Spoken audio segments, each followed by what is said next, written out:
On today's show, we're diving into content dumps and sharing our unfiltered thoughts on this new Instagram fad.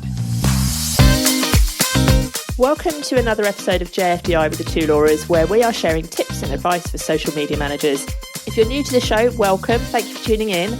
We are the two Lauras, and every week we're here in your ears helping freelance social media managers who want to create a business that they love working in and helping you get the freedom you want in that business. We take this deeper in our signature product, the Social Media Managers Toolkit, and our membership, the Inner Hub, both of which we're going to link to in the show notes. And in today's episode, we're pulling apart the advice to content dump on your Instagram feed and talking about whether we think this is a strategy worth considering for you or for your clients. We're going to talk about the good, the bad, and the ugly. But let's start by explaining what exactly we mean by a content dump. Well, as the name suggests, you do a dump with your content.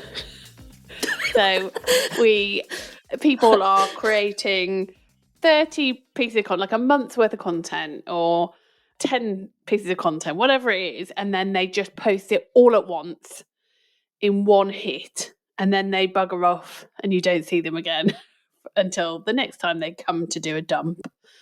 And I think it's quite an apt name, don't you? You what? Because it's a bit shit. Yeah. So there's no long intro into our thoughts on this, because I think you can probably tell. Should we just end the podcast here? Yeah. So content dumps are shit, as the name would suggest. The end. See you next week. Maybe we should just dive a little bit deeper as to why we think they're shit. So yeah, keep listening. I think this comes from, and I might be wrong because I've done no research on why people are doing this, but I suspect it's people are like fed up. They're fed up their content's not working anymore. And then they think, oh, well, this is what I'm going to do instead. And because they can't be asked to waste time on Instagram. And I've said it, I was chatting to someone in comments the other day on our Instagram, and I think it's easier for people to do something like this than to admit that their content is shit, especially when they consider themselves like some kind of marketing influencer. It's easy just to say, oh, well, I'm mixing it up a bit. But the people we do know who do this it doesn't appear to be working. And I know you can't see the success of someone's marketing from face value, but it doesn't look great from where we're sitting. But logically, it's not going to. Like, it's just logical that it's not going to work. No, I know. It's just, it blows my mind that people would think that it would work and that they are trying something new in case it does work, but it's not going to, because like logically it can't physically work unless you are someone like Kim Kardashian, who has got billions of followers who are going to look for your content. And if you are Kim Kardashian, welcome to the show. I just can't see how logically it can work. Well, I think on the very purest basis of, if you say on the first of the month, I'm going to post my dump, what happens if your audience don't log on that day? Yeah. Like, we all know your audiences will follow probably a couple of hundred people accounts. Oh, way more than that, probably. Well, I'm just thinking about the average non-marketing. Like I'm thinking like from a B2C, I guess, but I don't know why I'm thinking that. But anyway, just however many, a few hundred. So when they go on socials, your content is competing. You know that the algorithms... Hang on. I've just opened my Instagram while you're saying that and just gone and looked at one of my friends who is an average Joe who is not a freelancer, is not a marketer, doesn't have a business, but buys a load of stuff off the internet. She's following 2,900 people. Okay, well, that's a bit ridiculous. It's crazy. But anyway, my point being, irrelevant of how many people we follow, is that your audience are overwhelmed by content as it is.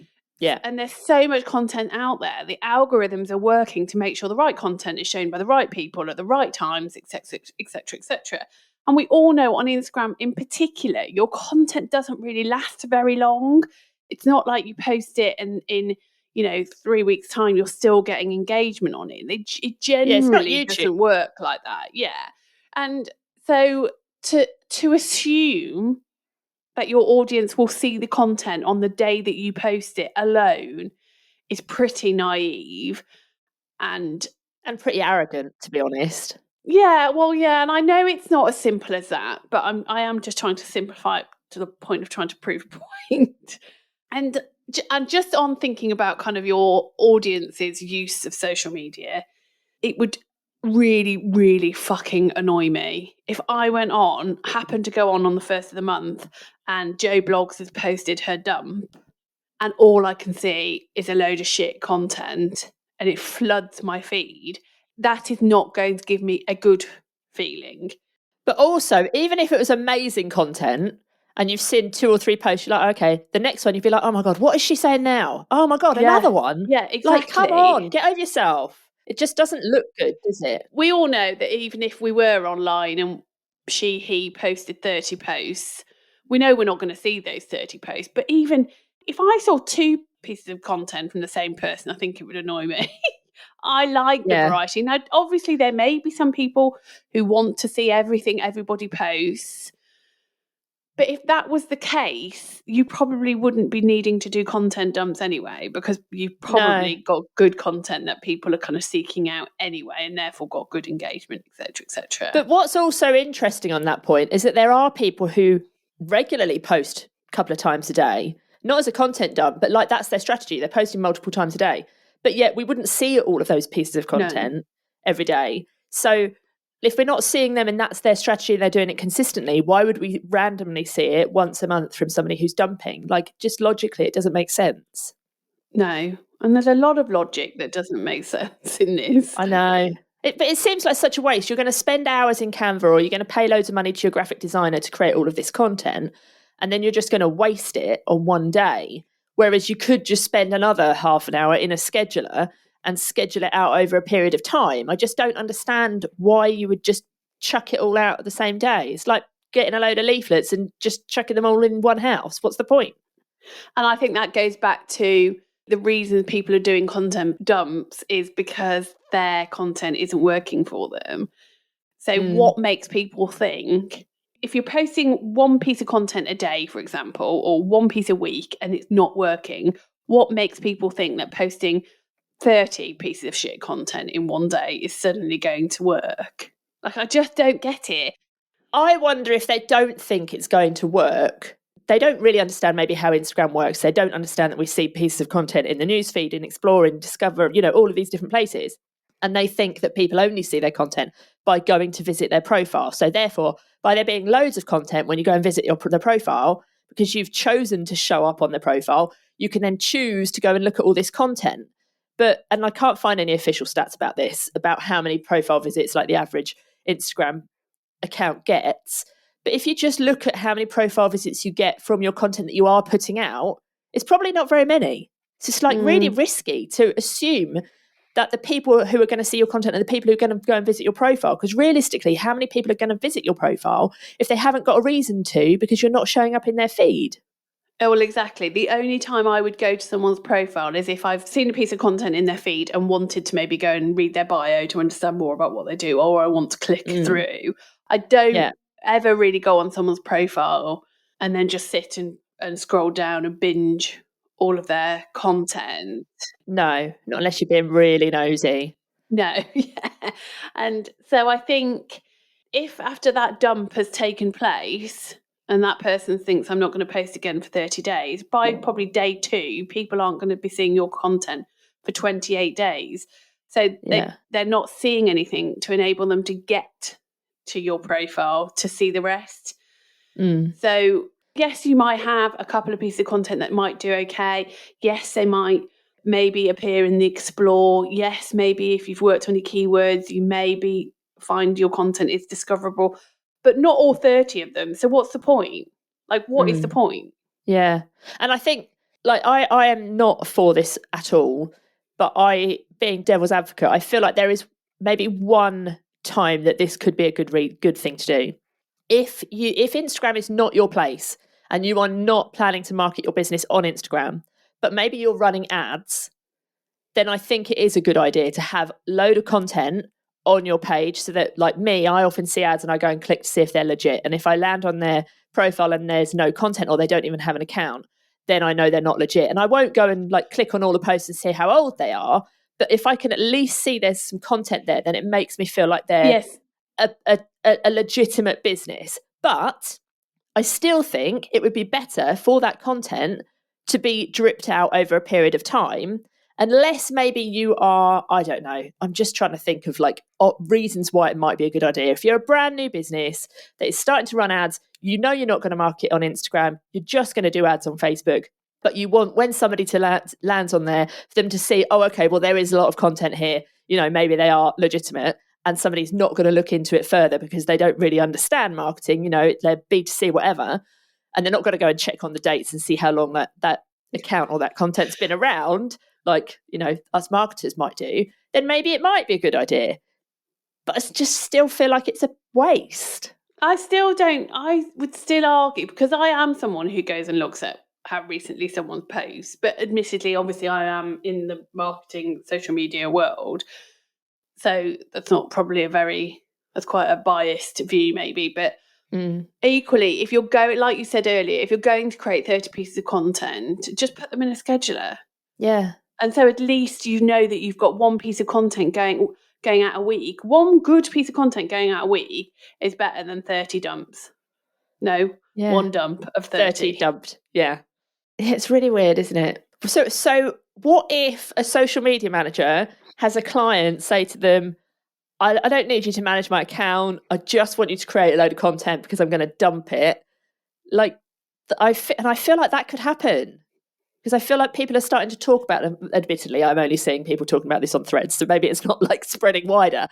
But maybe that could start to happen. Like, what should we be saying to them? Well, I think this is like anything, isn't it? It's like when a client says, oh, I've seen that you can buy followers, let's buy followers. Like, you just need to educate them. You can be creating content now about content dumps and about why they're crap. And, or if that's your opinion, obviously, you might think differently, and that's okay. But you can educate them, and it's down to you to understand what to say to them. Now, in our opinion, I would be pushing back to my client and saying, no. I would just be saying no. And I would be saying, that is not social media marketing. Therefore, you don't need my skills anymore. So I quit. Like, I'm out. But I think there's a lot to be said for asking the question why. Because I think a lot of times clients might have been told that it's a good idea. They might see other people doing it and think it's a good idea. They might think it's going to cost them less money. And, you know, they might be trying to cost cut. So I think I think why is always a good question to try and understand why somebody wants to do something so that you can then push back in better ways to keep them as a client if you do want to. And then, yeah, like you said, explain the pros and cons. Not everyone can just go and fire their clients like a Laura Davis. Well, I can't really just willy-nilly, but I just think they need to understand that that's not what social media marketing is. Yeah, totally. And yeah, maybe I would. And I say that probably from a slightly arrogant perspective because I do think my client would listen to me. Yeah. But maybe if I wasn't in such a confident position, I possibly wouldn't be so cocky confident. Yeah, and it's hard, isn't it, when there's content out there, and this goes for any strategy that there's content about, and the person who's putting out and it's like, this is what you need to do. It's hard to then be like, is it? Because you kind of start questioning, don't you? Like, not us, but like a client might start questioning. But yeah, but so-and-so says that this is the thing to do. And then you kind of just have to really stand your ground and be like, yeah, but so-and-so's a dick. So let's not listen to them. Let's not do a content dump. Ever the professional. Of course. So instead of content dumps, if people are feeling like deflated with Instagram, not getting the results they want, or their clients are not getting the results they want, should we talk about some things to do instead of a content dump? Yes, let's. And I think a large, like I said right at the start, I think a lot of this will come from people's frustrations of Instagram and their content not work, or they feel like their content's not working for them. Yeah, or they kind of want to treat it like a landing page almost, which is weird because it's not. Yeah. And I do think, and I say this based on a wide range of businesses that I've worked with over the years, I do think it's very easy for businesses to get wrapped up in what influencers are doing and not necessarily social media marketing professionals, people who have grown big accounts. They might be an interiors account and they've got, 500,000 followers, and they say, oh, I think we should all be doing this. And they listen to them, which is very different. Someone who's a content creator, their issues are going to be very different to a business that is trying to sell products. But I do think businesses do get very wrapped up in and can fall down rabbit holes based on lots of fads like this one, like everything else that's out there that people talk about and people do, which isn't necessarily right or ethical. And I think you just have to step away at first and just think, what actually am I trying to achieve here? You're not trying to be an influencer, or maybe you are, but you're just trying to get sales, or you're just trying to get leads, and just remind yourself what you are actually trying to do, because I do think we can all get a bit blindsided. Yeah. And I think it's useful to be prepared to change and to have to accept that. The amount of times we see, oh, my content used to work and now it's not, so the algorithms have changed. Well, the algorithms change all the time. They change daily. They change like all the time. But how people consume content changes, what people are interested in, trends, all of that changes constantly. So if you're not keeping up with the times, and sometimes you have to be a bit honest with yourself, and you might be a bit like, well, I really like my content. Well, no offense, it's not about what you like, it's about what your audience resonates with and take action on. So I do think we have to just be honest and say, this isn't about what I want, this is about creating content that I know my audience wants to see or hear. So ask them, or find out what they're engaging with. Go and do a bit of research and just kind of keep an open mind and be prepared to make some changes. Yeah, I agree. And I think it's not just like asking the question, is it? It's going and doing research and going and seeing what kind of content they're engaging with elsewhere, who they're following, what those people are posting, and are they getting engagement on the same sort of topics, maybe, all of those sorts of things. And looking, and we've said this on numerous podcasts before, but looking in the comments of your competitors or other people that they're following and creating content that answer those questions or solve those frustrations, all of that sort of thing. Because if people are on social media and they're looking for something, most of the time we're looking for something that's entertaining. Sometimes we might be looking for education. Sometimes we might be looking to solve a problem, to buy a gift for somebody, or fix a boiler, whatever it is. And then if we don't get that, then we get frustrated. Whereas if you know what people are looking for and you can give that to them, then you're going to solve that frustration for them and for you, because they're going to engage with you. But I think quite often people just get stuck in this little rut of, I've always done this, and this is what I'm always going to do because it's always worked. And then people have moved on. If I think about the kind of content that I would have looked at, or the things that I was interested in 2 years ago, or even back in the pandemic, would have been totally different to what we're interested in now. 100%. And if we're not keeping up with that, a content dump isn't going to help. So no. Yeah. And I think probably before all of this, what people need to have done is gone into their analytics, gone into their Google Analytics, or whatever kind of analytics data platforms they use, whether it be Shopify or what have you. And people need to go and have a look as to whether your gut feeling is reality. Yeah. Because it's all very well saying, oh, my content's not working very well, because maybe you're not getting, you used to get 200 likes and now you're only getting 100 likes. Because unfortunately, people do form an opinion based on that kind of metric. Whereas actually, if you went and looked in your Google Analytics, your traffic might be up. Your sales from socials might be up. We can assume a lot based on vanity metrics, and actually the reality is very, very different. So go have a look in your analytics, find out find out actually, is there a problem, or do we just think there's a problem because we're not getting the likes and the engagement in that way? Yeah. And reminding yourself of what the content was there for in the first place. Like if you were putting out sales content, you can't realistically think that you're going to get clicks over to a website and get people commenting and get people sharing. That's not going to happen. So if you always remember what that reaction goal was for that piece of content before you start judging yourself based on the analytics of what happened on that piece of content, well, it will just keep your sanity. Yeah, you've just got to start to try to identify what has worked, even if it's just minutely worked compared to something else versus what hasn't worked. And then kind of focus on that, focus on how can you keep kind of rinse and repeat that to try to make that better.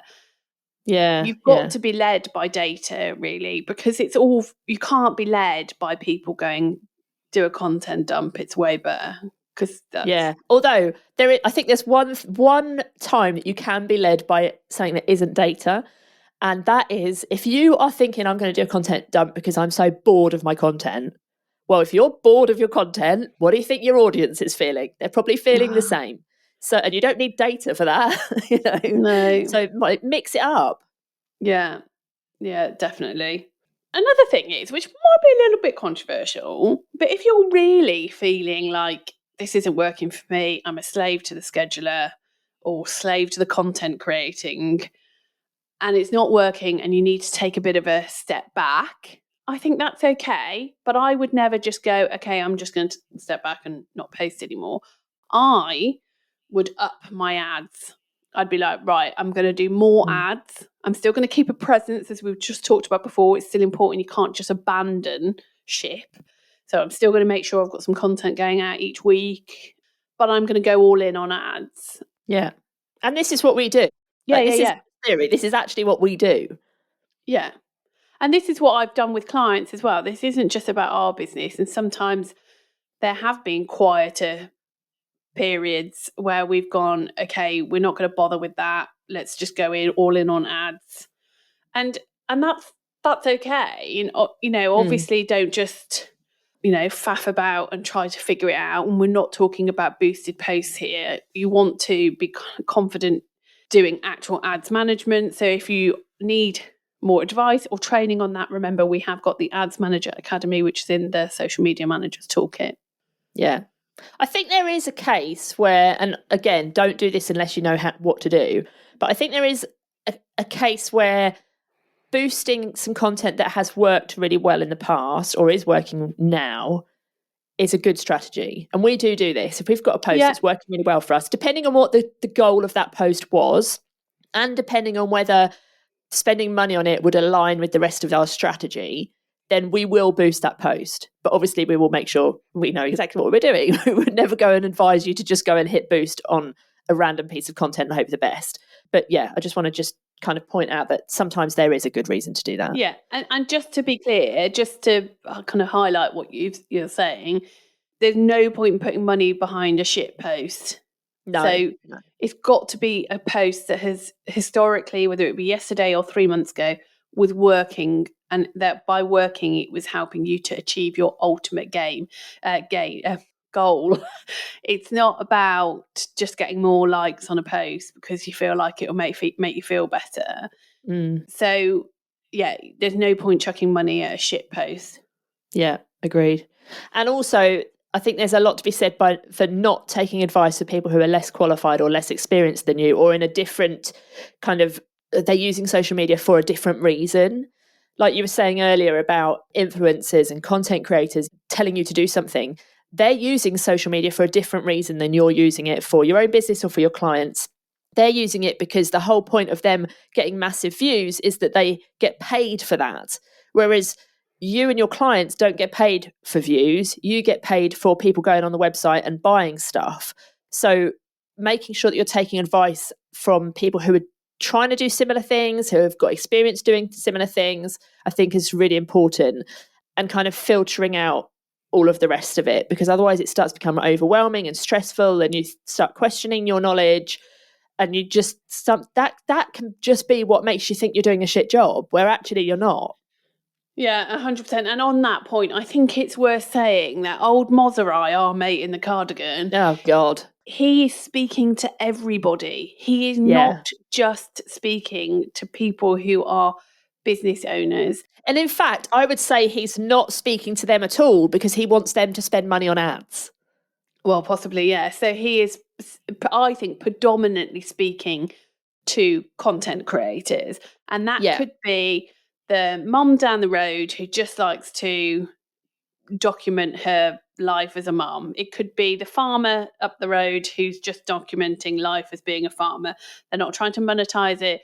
They're just creating content out of pure enjoyment. So you've got to remember that. Although, yes, Mozerai obviously knows Instagram, kind of.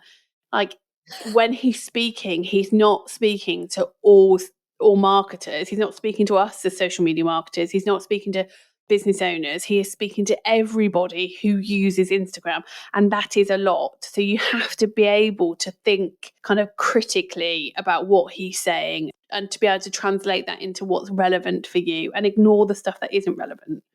And also think about why he's saying it, because he's saying it because he wants people to use his app. He's saying it because he knows that if he tells creators how to get more views on it, then they will create more content and then more people will stay on the app to watch it, and then he can monetize the platform with more ads. So just always question, why is he saying this? Is this relevant to me? And most of the time what he's saying probably isn't. Yeah, he's just be that critical thinker of everything. Remember, everybody, when they're saying do this, do that, do this, they're just well, not always, but they're sometimes the social media marketers like you are. They're just owning something and marketing themselves and positioning themselves. That doesn't mean it's the right strategy. It doesn't mean it's the right thing to do. No. Well, just like us, we're saying content dumps are not the right strategy. If you've tested and find that they work for you, great. But you have to test it.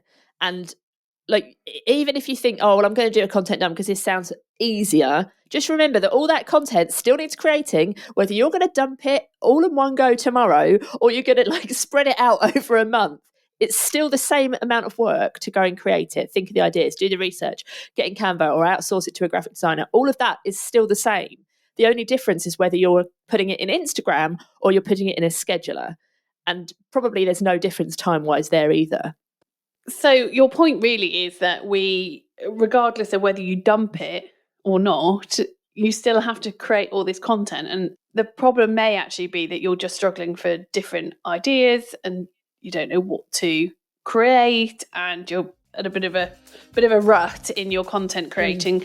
And if that is the case and you're stuck for ideas for your content, then you can grab our ultimate guide to remixing your content, where we show you a ton of ways to take your key method and create all sorts of content for your audience in a really simple way. So you just need to go to thetwolauras.com/remix. So thetwolauras.com/remix. And that will give you lots of ideas. Yeah, we'll put that link in the show notes for you. So there we go. Let us know whether you have been considering taking a content dump, whether you already have taken a dump. Drop into our Instagram DMs and let us know. We are the Two Lauras on all platforms. But yeah, drop into our DMs and let us know what you think about the whole content dump scenario. Yeah. I'm really intrigued to hear what people think about this, you know. Yeah, and me. We're here for the dump gossip.